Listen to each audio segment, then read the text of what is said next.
Here we go!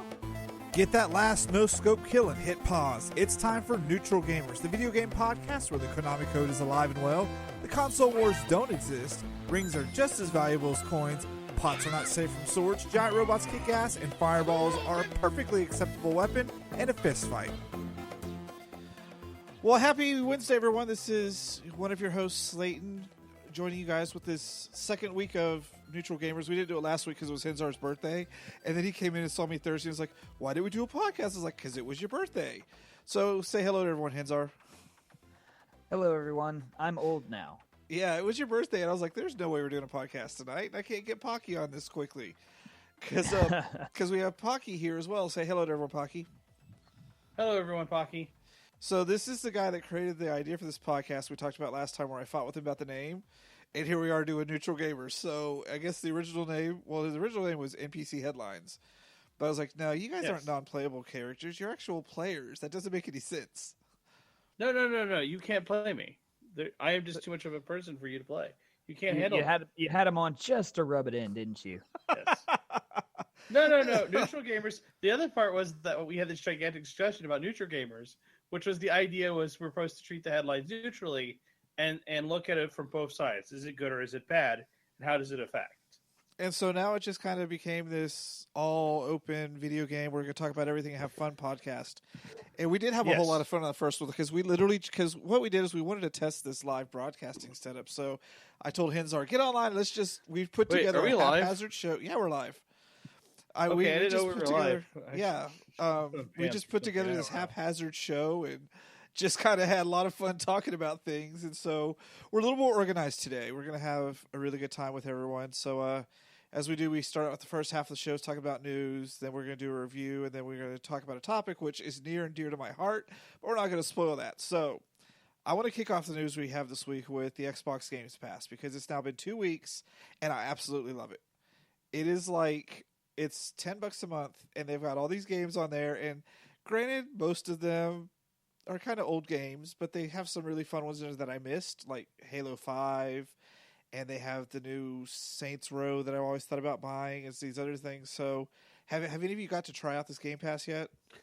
No, my Xbox hasn't turned on in a while. I'm too busy. Oh, because Pocky Persona. is the PC master race.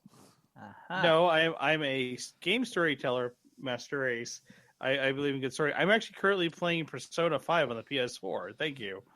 Well, what about you, Henzar? Have you looked in the Games Pass? Well, you know me. I'm dedicated to my fighters whenever they come out. So I've been on top of Injustice 2, and of course, I'm kind of chomping at the bit to spend money on Tekken 7. So I definitely want to get on Tekken 7 when that.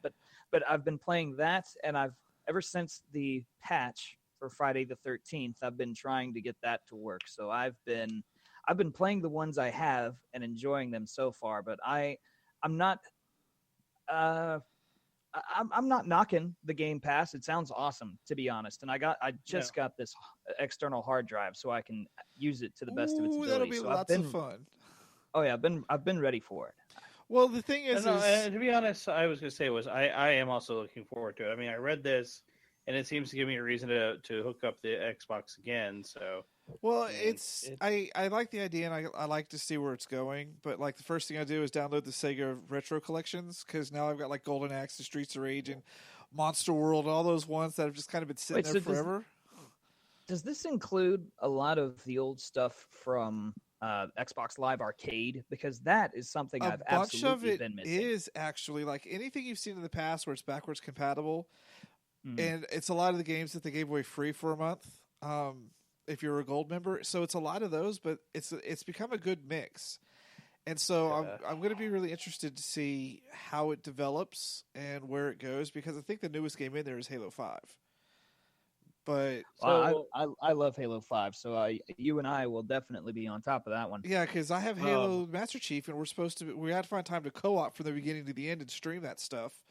And now I have Halo 5, so we can literally play the whole time. And Jasmine's down for it. She's like, oh yeah, can we play Legendary? It's like, that's fine, but I will be the one keeping you alive in the background, so when you die, you respawn. Like, I will be just at that point with the sniper rifle, trying to keep you alive, but being your backup.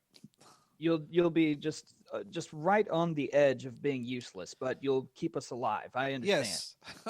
That's how I went through Halo 3. I was the backup support character, and they would go over the hill and die and And just spawn get up next to me and slaughtered. just keep. There was like a tank or something.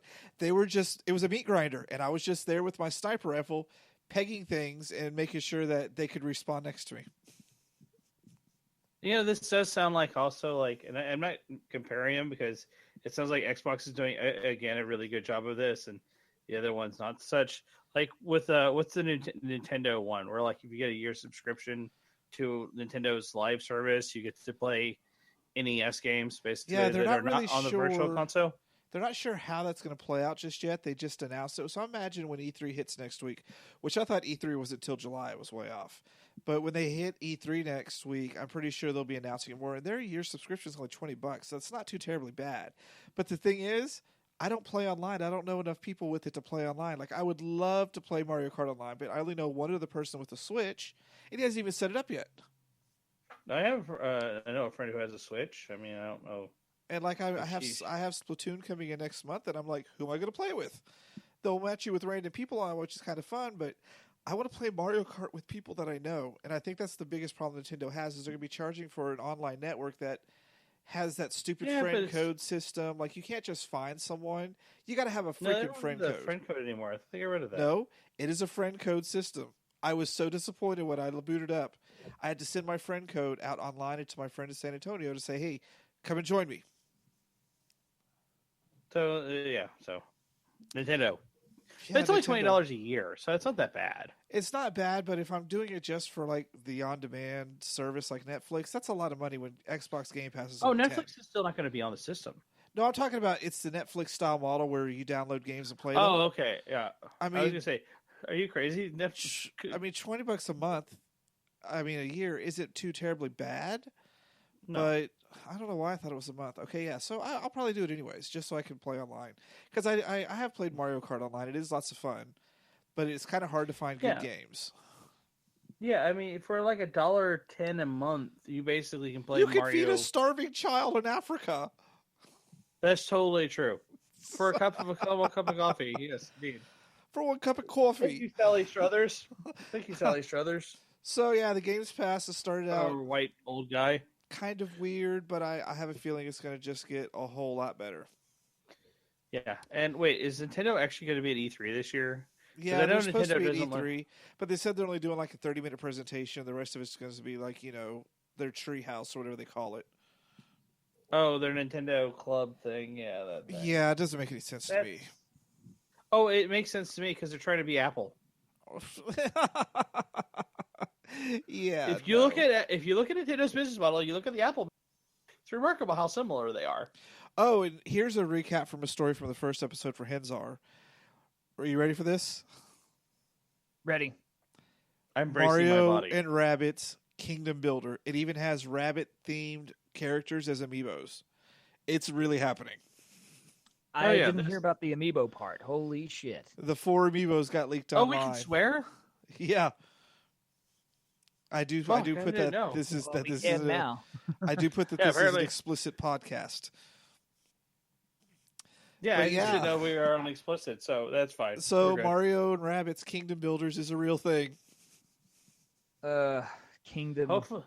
Okay. Oh well. You know what? Before I knock it, I'd like to see the concept and why they're gonna run around going ah, whatever it is their catchphrase is now. That's all their catchphrase has ever been, screaming at the top of their lungs.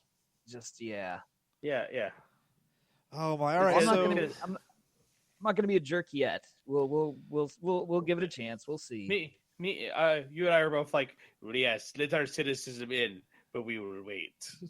yeah, you were just biding our time until Yeah, we're we're like, just waiting. yeah, no, this is done. So our Yeah, we're next done. story is So something they for the two of bottleneck you. themselves in. Yeah, our next story is for the two of you because I don't give a damn. Far Cry 5. Take it away and start talking about Far Cry 5. It's going to be awesome. I actually want to talk more about the. Well, first I should let the other gentleman go first. His name is Henzar. Learn it. Yes, I thought it was Pinzar for a second. Sorry. That's okay, Pocky. So what? Far Cry 5, right? Yes. Okay. why do I want to talk about Far Cry 5? Because Far Cry 5, I'm a big fan of Far Cry. I've been a fan for a long time, ever since. Well, I would say Far Cry 2. Ever since 2 came out, they really committed themselves to putting out a high quality, realistic product. I mean, Instincts was cool enough; you had powers and everything, but Far Cry 2 really kind of raised the bar, and they did it again with 3, with the graphics and character development of characters like Voss and stuff like that.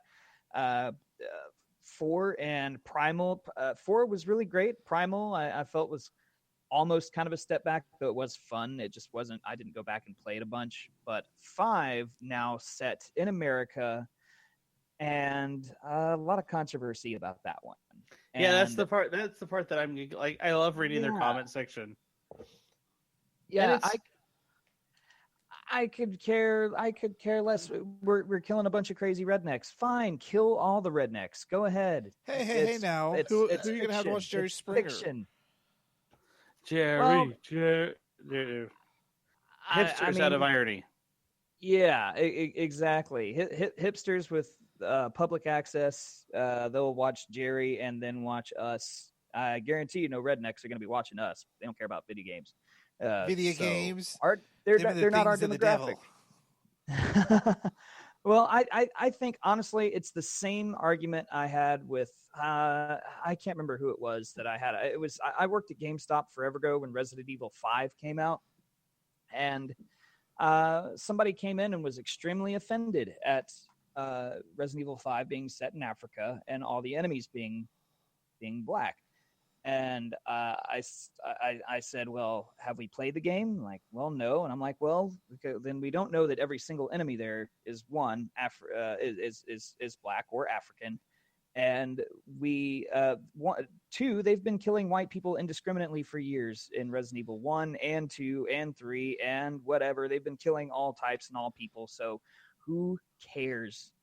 It's just an interest of a story. Hey, you just triggered my social justice warrior in me. No. That was a joke. Wait. I was going to say, you have no social justice warrior in you. Quiet, Pocky. Quiet. Thank God. Oh. No. I love the fact that I point out that the you know the guy who's got like all the markings on his body that obviously he wrote with a knife on his body, like Creed and Sin and stuff. That's obviously Charles Manson. I mean, if you look at character design, you're like, oh my God, that's Charles Manson in video game form. It's just like, what if Charles Manson's like, you know what? Swastika is not enough. I'm going to do everything with a knife. Well, I'm thinking that the video game industry is very much rejecting the redneck stereotype right now. I mean, we had Resident Evil 7 come out, and you had to butcher that redneck family. I mean, so I think this is trending here. I don't think it's really trending so much as it's just. I mean, it's like the 1970s. Like you look at a bunch of old exploitation movies, like I Spit on Your Grave, and like even some of the black exploitation movies were like where you had like right? Yeah, Dolomite. It's where like the white guy was the villain. I mean, you have an ignorant person with a lot of power. That so makes are you it telling very me easy. That Far Cry 5 is like an exploitation movie in video game form? Yes. Okay, I might have to play it now. It's one of the people that helps you fight the evil religious group is a preacher who's black who looks like he should be from Dolomite. Does he have a pimp hat and everything with little crosses instead of leopard print? He's got a little cross print on him. Big old Baptist church hat. No, he has a Bible and a shotgun. Does the Bible become the shotgun? Because that would be cool too. No, I just think he probably says Bible quotes while pulling the trigger. That would be awesome. What would be the worst Bible quote you could imagine when you pull the shotgun trigger? What's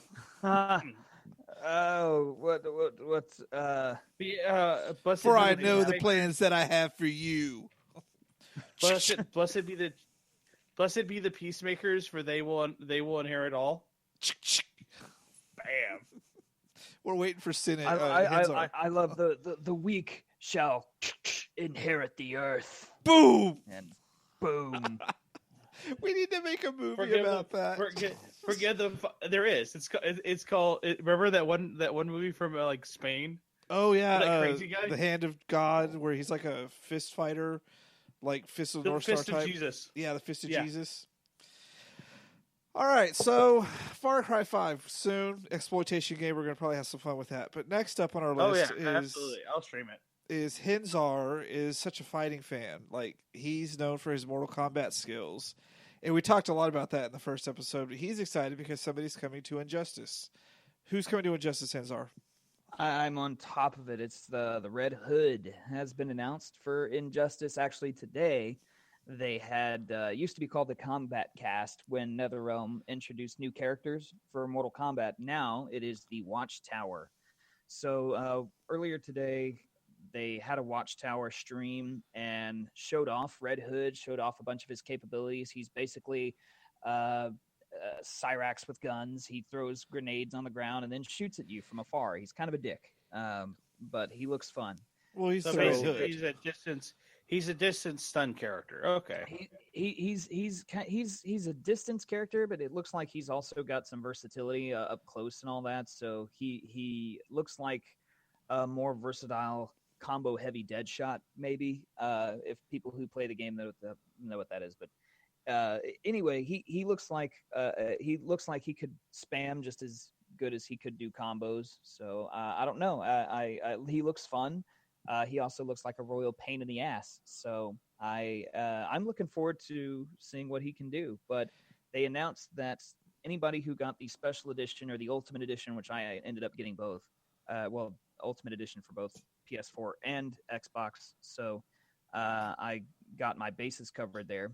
But it's going to be coming out Tuesday. So anybody who has a special edition version of the game is going to be out next Tuesday. And then the following week, he'll release for everybody to either be able to buy or, that kind of thing. So I'm excited. New characters always are fun, and they come with new patches and all sorts of new stuff. So I'm looking forward to it. You know me. Okay, so my question is, are you excited because you like the Red Hood character, or is it just another character? Because I'm thinking of everything they could have added, maybe some more obscure characters would be kind of fun and get away from the Batman verse. That was kind of an argument for the last Injustice as well. They said there weren't enough. There were too many Batman characters. So many Batman. They took up like half the roster. I'm okay with Red Hood. The reason being just because I like Jason Todd as a character. I love the story of him getting, beat to death by the Joker and having to come back. And the Red Hood animated movie is one of my favorite DC animated movies. It's one of my favorite Jokers who wasn't Mark Hamill. Yeah, absolutely. John DiMaggio, Bender. He killed it as the Joker. Absolutely. I need guys, not these ones. They're dead. Yeah, because they're dead, and yeah, he was awesome. Yeah. So I'm really looking forward to seeing just the character and seeing what they can do with him. And if they usually don't add lore or anything like that with the DLC, I'm hoping that's going to come along eventually. I don't think it will, but it'll be fun. So my fighting game. See, my fighting game franchise I love, and a friend of mine buys, so I don't have to worry about too much. Guilty Gear just got a bunch of a new character in. Guilty Gear is crazy fun. I have a lot of friends who play that one. I suck at it personally, but I like Guilty Gear. They brought Biken back. See, the only fighting game I can really play is like Darkstalkers and Marvel vs. Capcom, and I do have that one pre-ordered for the end of the year. But when it comes to new characters, they haven't really announced any other characters for Injustice, right, Henzar? Yeah, they have. They announced who was it? They announced Starfire and Sub-Zero. So okay, when they announce Mr. Mixapitaliix, I will come play. Why? Do you just really, honestly, just want to hear how his name is actually pronounced? So yes, I do.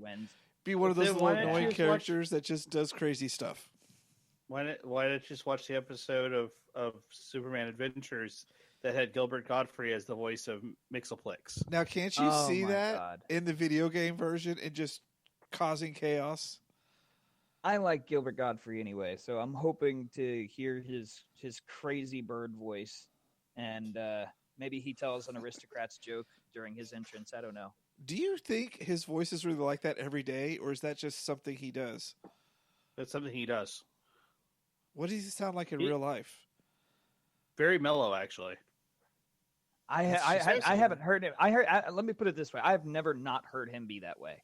So in his stand-up comedy, he actually one of his old skits was he actually does use his real voice because he actually he does because it's like if you're wondering if I talk like he goes I talk like this normally, but you don't want to hear that. You want to hear this.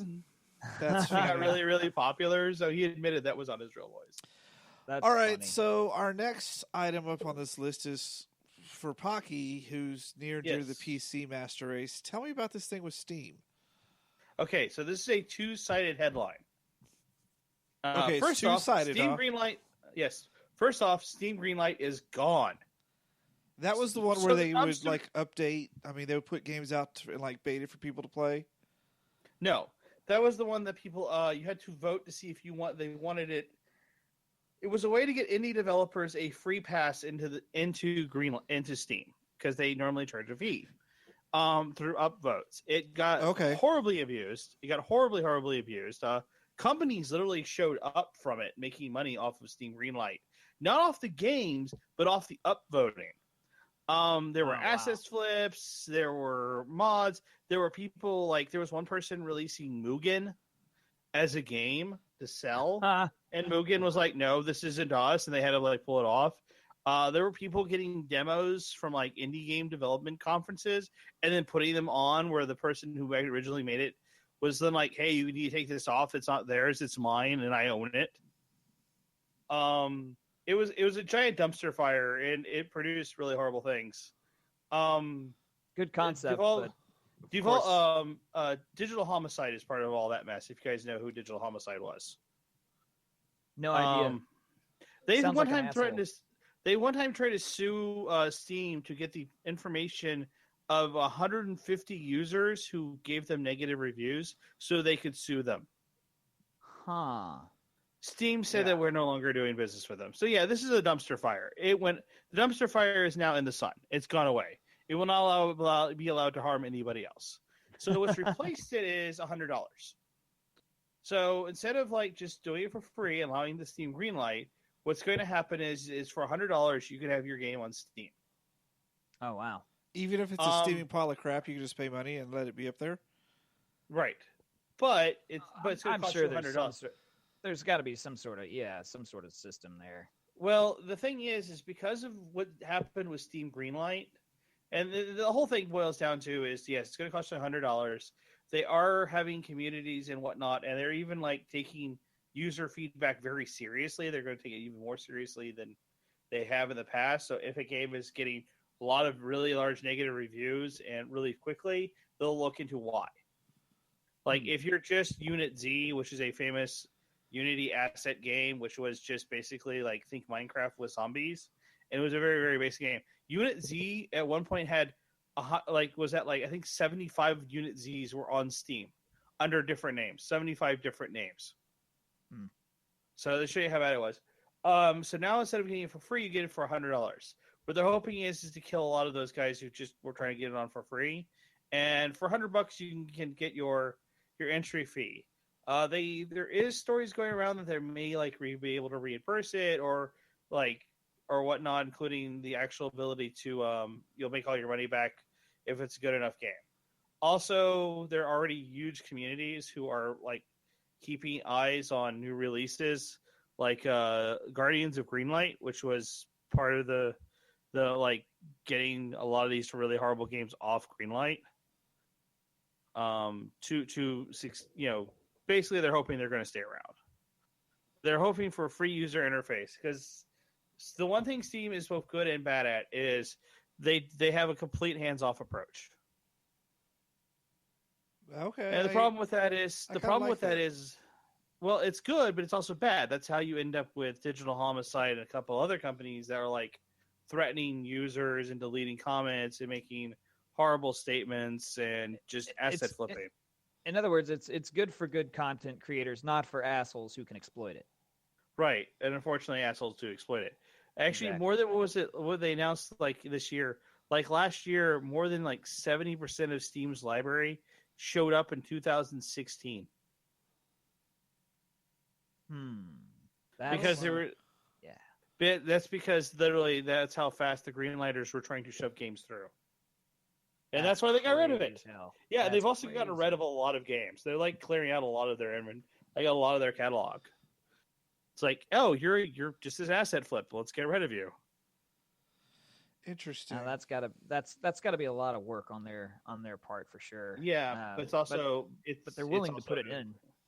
Yeah, it's definitely good. I mean, $100 that sounds bad to a gamer who is not a developer. But to a developer who spent time and wants to try and make some money on his game, it's like $100. Yeah, fuck yeah, here, $100. Yeah, I mean, this is definitely going to weed out those who are serious about making games and those who are trying to make cash cow. Unfortunately, how many of them are willing to do it for the lols? $100 to have the Kim Jong-un simulator back on Steam. Look that one up. That's real and it's horrible. So our last news story is another one from Pocky, which I didn't even know about this. There's a Final Fantasy fighting game. The third one in the franchise, actually. How did I not know about this? Now, because is this Dissidia? Because I've heard of Dissidia.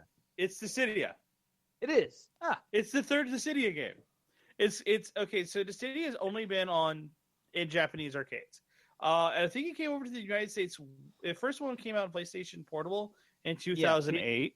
Exactly, PSP. There you go. Yeah, and this is going to be the newest one, and it's going to be done by Team Ninja. Do we really need three of them? Like, yes. What are they possibly adding? There's only so many characters in Final Fantasy. There's more Final many Fantasies. Characters. Yeah, I'm going to say lots of characters. There's like infinite characters. You have since the last one came out, I think they've introduced 3 more Final Fantasies. So yeah, there's plenty of room and plenty of characters. I'm just gonna point you this way. I mean, why not? It's with the graphic upgrades. It's going to be on the PS4. It's coming out next year on the consoles. It's going to be a 3-on-3 battle system. It's going to be open fields. It's going to have a little Power Stone. I've already watched the reveal trailer. There seems to be a little Power Stone attached to it because you can do summons. I loved Power Stone. So they've already showed off Cloud. They showed off. They showed off Cloud. They showed off. They've showed off a lot of the cast from they need to show at off least Terra. From the last 5 or the last 9 Final Fantasies. So now it'd be really interesting if you could import your character from the online games as a custom character. I don't know. If that'd be killer. I mean that would be the killer Final Fantasy game app right there. Import your online character, get some stats, and play that as well. Or just put it. That would be kind of cool. Well, this will be pretty interesting to see how it comes out. And speaking of Injustice, they're making it pretty marketable to add customizable stats and things like that, and kind of create your own character. And I wouldn't say there's no reason for Final Fantasy not to do something like that, but I mean they're perfect for it. They've had Final Fantasy Online forever. There's if that were feasible for them, there's no reason for them not to do it. That'd be amazing. The fact that it's gonna be a 3-on-3 game fight, I want to make team. Like, can you imagine just the fun combos you can't have? Like team, like team whiny emo kids. It's like it's Leon and Cloud. It's like all the heroes, all the main characters.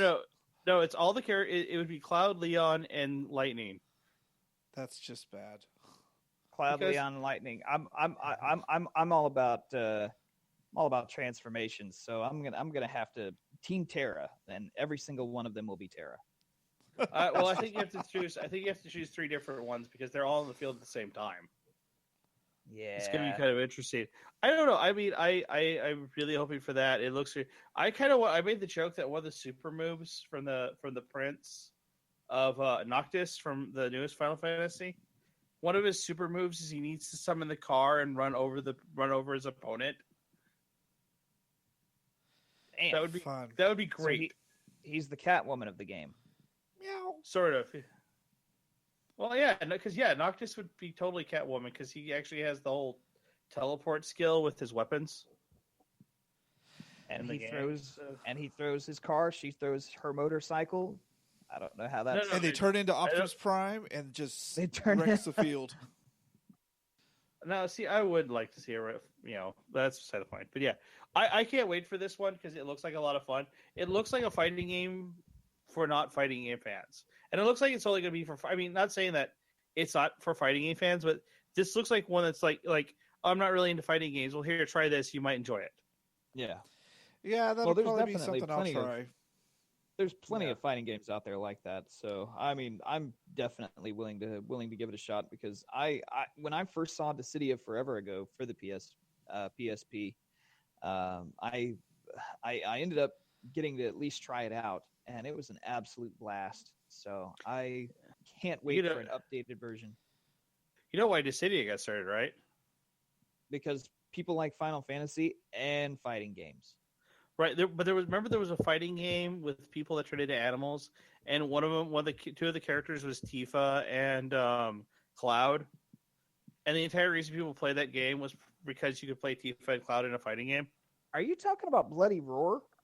Was it Bloody Roar that had that one? Yeah, I stopped at like 2, but I love that series. So yeah, but I think one of them had like where you could play Tifa and Cloud. And by the way, speaking of which, I did say Team Ninja. Knowing Team Ninja habits, I'm now worried about Tifa. All right, so with that, jiggle physics. We're going to get into 99-year-old physics. That's horrible. We're going to get into today's review because last time we talked a lot about the Friday the 13th game, and it has officially come out. I didn't buy it yet because there were so many problems with it. I was like, yeah, let me talk to Cynic, and he said he had some fun with it. Poor. No, because I was going to get it, and then everybody complained about the Xbox One version. That's what I would play it on. Even you did. So break it down. What's up with the Friday the 13th game? Can I interject real fast? Okay. If you must. I would like it. Well, I need to because I would like to point out in case someone looks this up. Yes, I am a Kickstarter backer of the game, and no, I'm not happy about it. Happy with the game either. I just wanted to make everyone know that yes, I did back this game. So and I just wanted that out of the way. So in case anyone said, "Oh, but Pocky backed the game," it's like, yes, I did. Problems aside, if the game, I think the main point I had last time was that when it works, it's crazy fun, right? I mean, you guys haven't played it, right? Pocky, have you played the thing that you totally financed? I have not, mostly because of a PC issue with the game, but I did have one friend play. I got to play it on his computer, and yeah, I have issues with it. But it's mostly because I only played one match, and I literally waited for like 25 minutes. Yeah, matchmaking system is total garbage. Well, luckily the ranking is as far as finding matches is actually okay now. You don't have to wait forever. You wait maybe a minute or two, and it'll actually find people now. The problem is now that once you're in, the game doesn't always finish. It's pretty much the same as before, where okay, well, we still have to get into a private match and stay there. And the reason being is just because it'll crash on you and you won't earn any XP, and you need XP. You need stuff to unlock counselors and other Jasons so you can actually explore the way they play. They actually do play differently. Yes. So if only the game worked, it would have so much depth. And across maybe just a couple of maps. I'd like a couple of extra maps, but it was only $40. If I had a working game in my hand, that $40 would totally be worth it, but it's just not right now anyway. So how many maps does it have? I want to say 3 or 4. Yeah, And 3 or 4. there's no Jason X yet, right? No, No. Jason X yet. No, There's no there is Jason X. There's no Jason X, and there's no Claire. Claire. Which one was Claire? She was not Carrie. She was not Gary. You're The psychic. The psychic girl. Oh, the psychic from the what was it? The 7th one, the New Blood. 6? Yeah. Yeah. 6 or 7. Yeah. Yeah, 7. I actually okay. Yeah, I love her. So that would be. Yeah, I didn't ever think about it that way. Yeah, she's great. That would have been amazing. I think they have a plan to get this to the next level. I think they weren't. I think they shouldn't have rushed it. I think they should have maybe taken some time and expand it out a little bit more. I mean, that's the way I feel about it. I mean, that's the general consensus I've gotten from people is, yeah, it's kind of worth the $40 when it works. I don't know anyone who's paid full price for it. Yeah, I think I played 25, and that was to get my copy. And that was when it was Kickstarted, so obviously I got a slightly better deal. Here's my thing. I was excited. Didn't hear a word about it. I picked it up excitedly, like fucking Jason, yes. And somebody actually messaged me. They asked me, "Hey, how are the servers?" And I was like, "What are you talking about?" And I noticed about 2 minutes later that I wasn't finding any matches. And finally, I found one. It crashed immediately, and I was like, "Oh, that's why." I'm wondering if I got to do the beta, and I was in the beta for this thing because obviously I had beta access because I was doing the Kickstarter. But and the sad thing is the beta, the last beta they gave us, is the same version as what you guys were playing the first day it came out. Really? Yeah, There's a couple of fixes, but not by much. I'm wondering how far spread this issue is because I have a friend on Xbox who, like, every 10 minutes is looking for groups to play with. And so I'm wondering if he has the same connection issues. Maybe it's regional. I mean, I don't really know, but it does seem to be server issues were a pretty widespread thing. But the general consensus really is, wow, this game is hella fucking fun. It is. It's crazy fun. It's fun. I also have been told by some people reading the boards and whatnot that you have to like put up with really weak, like find 2 counselors you like, one your primary and one your secondary, and just start leveling them. And when they get to a certain point, that's when their opinion is when a lot of the fun starts because you have somebody who can at least put up a good fight against Jason. Well, at the point Jason just starts murdering you. And the thing is, this game has actually led to a lot of clones, or not clones, but like a lot of similar games coming out, like the last year, which is good. Is another game I'm looking forward to. The last year, I haven't heard of it. You play a group of students, and they each have special skills. Like there's the nerd, and he actually is good at like hacking computers and getting electronics to work and whatnot. There's the track kid who's really, really fast, and he can't also be sneak attacked on because he just dodges. There's the football jock, and he's the only one that can do enough significant damage to the bad guys to really put them down. Like everyone else can. There's the skater kid, and she can like pick locks, and she can make some traps. So this is basically Xavier's School for the Gifted Children, the game. Sort of. There are going to be 3 different levels. There's the school, the mall, and the campground. And there are 3 different murderers.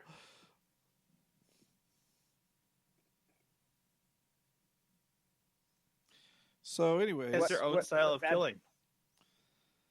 It's just each other. What? I said it's just each other. It's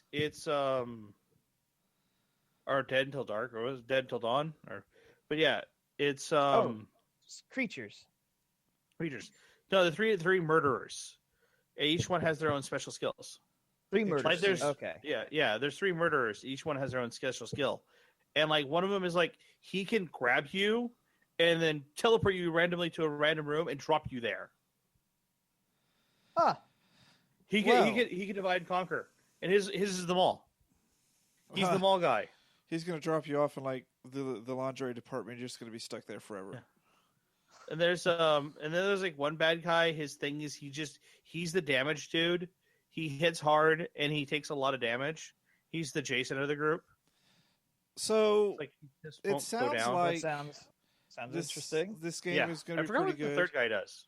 I'm wondering if it's going to follow the same route the Friday the 13th game did and release kind of a half-finished version, which seems to be what a lot of people are doing these days. They want to rely on patches and DLC to really kind of continue the game. They just want to get it out there so people are playing it, but they still see it. Like, I'm going to end up buying Friday the 13th so we can play. I just want to make sure it's working before I do that. You know what I think it is? It'll get there eventually, I hope. You know what I think it is? What? I think they didn't want this game to not be out by E3. Probably. I think. Well, no. Look at it this way: if they didn't release by E3, they would have to make a bunch of announcements for E3 or something. Their backers would want to know something. So, like, we have to release it by E3. They could have taken it to the game floor and done like a booth where people could play the game, and then a big announcement that hey, it'll be out. You know, pick an actual Friday the 13th. I guess maybe. Is there any more left this year? I don't even know. But October. Yeah, they could have said October is our release date. They would have bought themselves some time to fix a few things, add a few things, but they could have very easily done a booth, hands-on playable demonstration. They could have partnered with one of the big three, well, two, and done a demonstration on stage where they would have had a controlled environment. They could have made sure it looked good, ran good. They had time to prep. I mean, I don't know how you don't prep for servers, but whatever. I don't know. That's my only theory is why they did this is because I'm looking how close it is to E3 when that game came out. I mean, because they're also promoting themselves. It would have been a perfect time because E3 would have given people time to get their hands on it. It would have given people time to kind of get hype for it. They could have, if they built hype during E3 and then bought themselves a little time to actually fix up the game, they could have made a lot more money. I mean, people were ready for this game, so it made money. Luckily, but they fucked it up, and I think, any game that these people are going to come out with later are just, it's going to be immediately tainted by hey, remember we made Friday the 13th, and you'll go, oh yeah, you made Friday the 13th. That was fucking, what a horrible launch. At least it's not as bad as No Man's Sky. Well, that's no. You said the title wrong, sir. No Man's Sky. No Man Lie. Old Man Lie. No, Okay. No Man's Lie. No Man's It's Lie. L-I-E. No Man's Lie. Because the thing was a giant lie. Just giant lie after lie after lie. Well, okay. So Friday the 13th is probably get to once it finishes. But before we run out of time on this podcast, it's time to get to our topic today of... So Nintendo did a big Pokemon announcement. Everyone was excited because they wanted to hear what's coming, and they just kind of let everybody down. There's yet another version of the newest Pokemon 3DS games with an altered storyline coming out, and they're repackaging Pokemon Tekken Tournament with a handful of new Pokemon for the Switch. Yes. Why the fuck can't we just get a next-gen Pokemon game already? Because Nintendo fears change. The honest answer is Nintendo. I don't think so. They took a big chance with the Switch, and that was a drastic change. They took a big chance? They took a big chance on an iPad? That's new. No, they took a big chance on the way people want to play games. They learned from the Wii, and you know what? The Switch is actually a fucking amazing system. It's not nearly as powerful as the other ones, but it's going to get games. But Nintendo's going to be their first party things, but they're doing too many ports. Mario Kart was a port. Splatoon is almost a port. This Pokemon game is a port. They have Skyrim that was a port. They're doing ARMS is brand new, but I'm just like, they announced that they will be bringing Pokemon to it in a new form. Pokemon Tournament is not a new form, so what the fuck are they waiting for? Why can't we just get like a Monster Hunter style Pokemon game? Or a Monster Rancher? No, Monster Hunter. Like, let's take it to a... Why are you killing Pokemon? I want Monster Rancher. You're not killing Pokemon, but Monster Rancher was too cute and it just wasn't nearly as fun. Oh, well, yeah, except you want cute because it's Pokemon. I think they need to kind of redesign it a little bit for a next-gen system because it's cute because it had to be with the graphics. No, it was cute because it was marketable. Also, with the graphic This is a limitations of the kid's original Game Boy, they had to make him kind of cute. No, it was by a guy who had social issues, and he made these characters. We all know that. So, but in his mind, right. you know he was creating for that original Game Boy game. Because there was limitations. No, he made marketable, he made cute. And it made him lots and lots of money. They're not going to get rid of cute and marketable. Cute, come up with a next-gen game already. Put an online version. I don't understand, like, Nintendo was going forward so well with the Switch and all the things they have coming up. Then they did this big Pokemon announcement, and everyone just kind of slapped their face going, okay, Nintendo's back to their same old crap.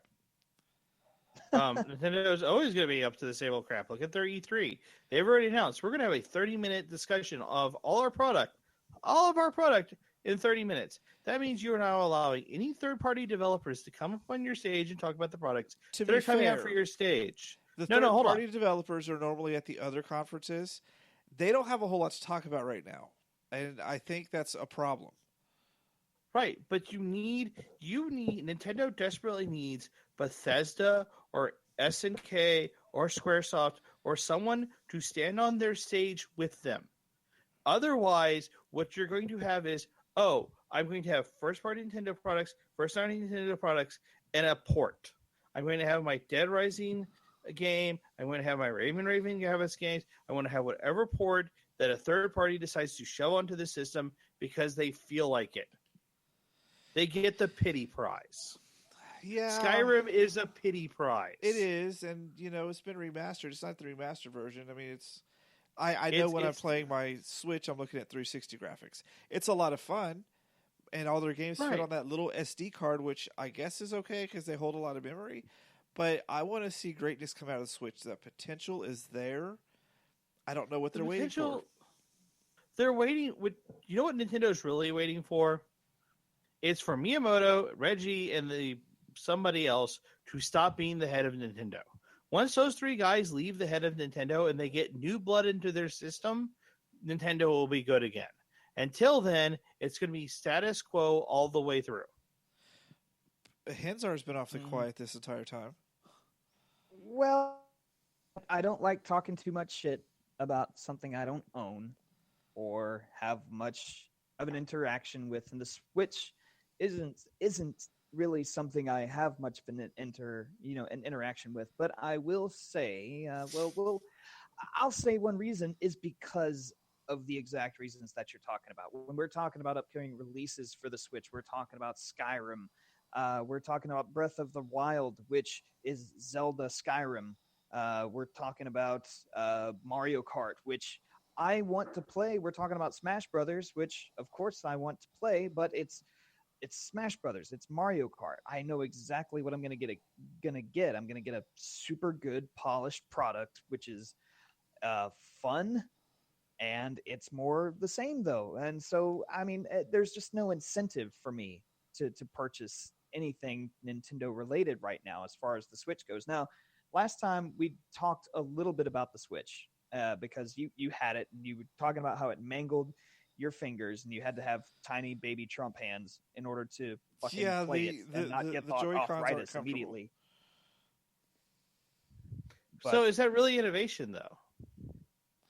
Well, they're always looking to innovate, and innovation is a boring word now. I think they just need to have good games. That's all I care about.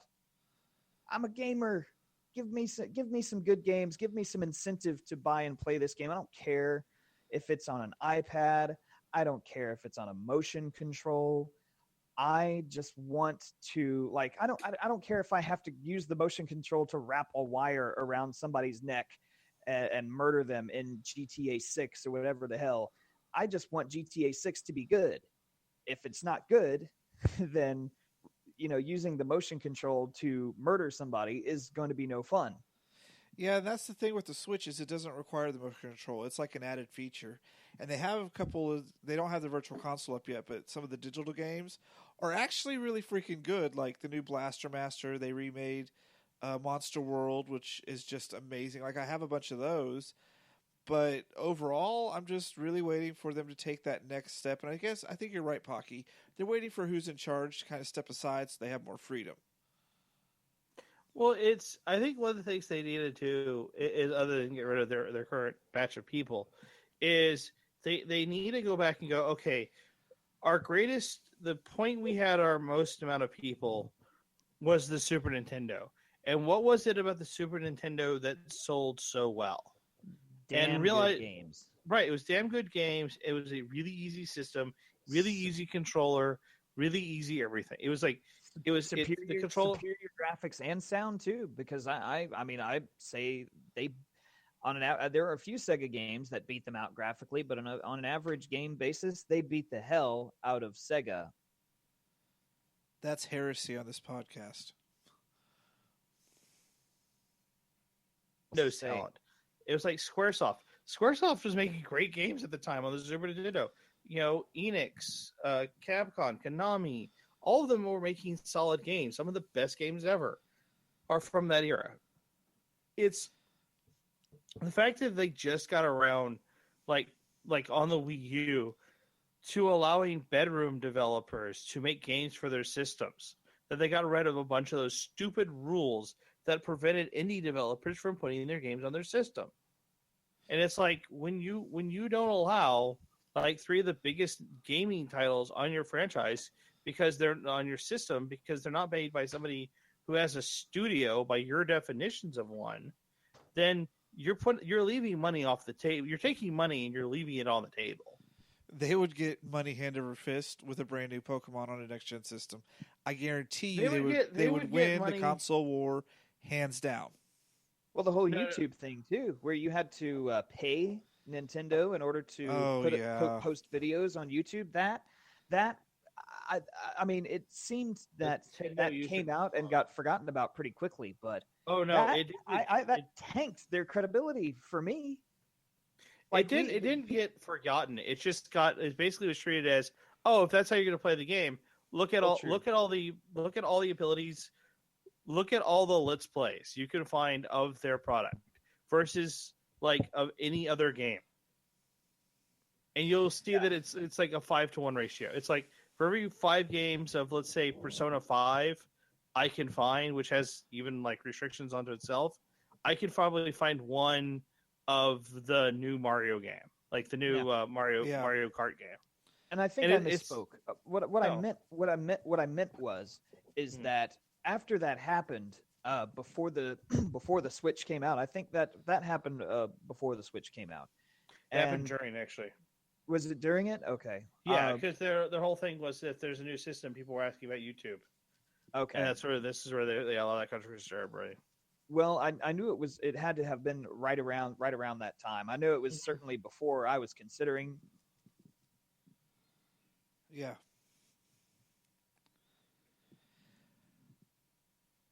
Okay. As soon as that happened, Nintendo, I wouldn't say they became, it totally just wiped them from my vision completely. I was like, oh, Nintendo, you guys are fucking up, man. Okay, well, I guess you lost your credibility for me anyway. So it didn't even cross my mind to get a Switch. I mean, I wanted it to succeed and I wanted to have good games. But that took me almost out of the running completely as far as Nintendo and how it's run and what they want and why. I mean, what they want is money, but why are they going about it in such a strange way? I guess we'll see what the future brings for them. But with that, we're out of time. It's been a whole lot of fun spending an hour talking about video games with you guys. I think next week we're going to do a supersized episode live, our recap of E3, because I think it's going to be right in the middle, if not towards the end of E3, and all the fun things will have happened. So I have a feeling next week is going to be all E3 based, because I'm excited, because Xbox is on Sunday. So I have a question later after this, but I have a question for you guys later. But yeah, no, E3 is going to be a lot of fun. I just have to remember to put the brakes on sometimes for it. Yep, we are done. You can catch me on Xbox Live as Henzar. They can catch you where? Henzar. Catch me on Xbox Live, Henzar, space, it's HENZZAR, space 3366, and PlayStation, it's just Henzar, HENZZAR. And Pocky, real quick, because we're almost out of time, where can they find you? Pocky_FBTV on Twitch, or now Mix, no longer Beam. All right, so we'll be back with you guys next week talking about E3. Say bye, everybody. Bye, everybody. Everybody.